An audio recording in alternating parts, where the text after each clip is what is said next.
Bienvenue dans Crunch Time. Qu'il s'agisse de définir un métier ou d'expliquer un terme technique, grâce à Crunch Time, les mots du développement de jeux vidéo n'auront plus de secret pour vous.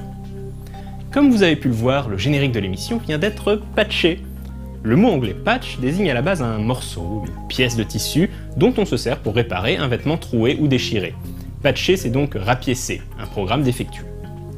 En français, on pourrait probablement parler de rustine, même si le terme patch est désormais entré dans le langage courant. Malgré tous les efforts des développeurs, il est très rare qu'un jeu sorte totalement dénué de bugs. D'ailleurs, j'ai bien connu un chasseur de bugs qui aurait pu vous en parler longuement. Sur arcade et console, les bugs ont longtemps été assez gênants, car le seul moyen de les corriger était de faire fabriquer de nouveaux exemplaires de la borne ou de la cartouche. Sur ordinateur, en revanche, on a rapidement pris l'habitude de patcher les jeux. Les joueurs ont souvent du mal à comprendre pourquoi les patchs sont parfois longs à sortir.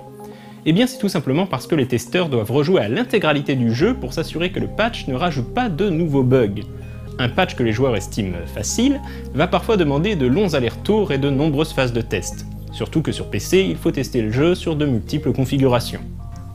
On distingue plusieurs types de patchs. Par exemple, le hotfix est un patch sorti dans l'urgence pour réparer un problème important, qui empêche de progresser dans le jeu par exemple.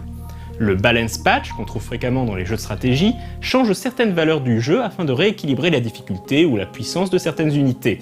Le contents patch ne se contente pas de supprimer des bugs, il ajoute également du contenu supplémentaire au jeu, comme par exemple des niveaux bonus.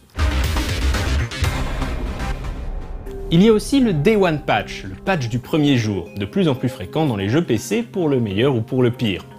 De nos jours, les ventes de jeux PC en boîte perdent du terrain face aux dématérialisés et aux plateformes comme Steam. Du coup, les concepteurs de jeux planifient de plus en plus leur développement en prenant en compte la sortie numérique du jeu qui leur permet de travailler jusqu'à la dernière minute. Sauf que les versions boîte doivent être fabriquées bien en amont en raison du temps nécessaire au pressage des disques, au conditionnement et à la logistique. Du coup, c'est de plus en plus souvent une version non finale du jeu qui est gravée sur le disque, les développeurs ayant prévu que le jour même de la sortie du jeu, les joueurs soient forcés de se connecter en ligne pour valider leur version du jeu et par la même occasion téléchargent un Day One patch pour passer à la version la plus récente du logiciel. Évidemment, le problème de ce plan, c'est que tout le monde n'a pas une connexion internet suffisamment solide pour télécharger ce gros patch. Et puis il faut aussi dire que quand on vient d'acheter son jeu, on a envie d'y jouer tout de suite, pas d'attendre toute la nuit que le jeu se mette à jour. Enfin, pour peu que le jeu possède une composante multijoueur, les développeurs prennent souvent le parti de forcer l'installation des patchs.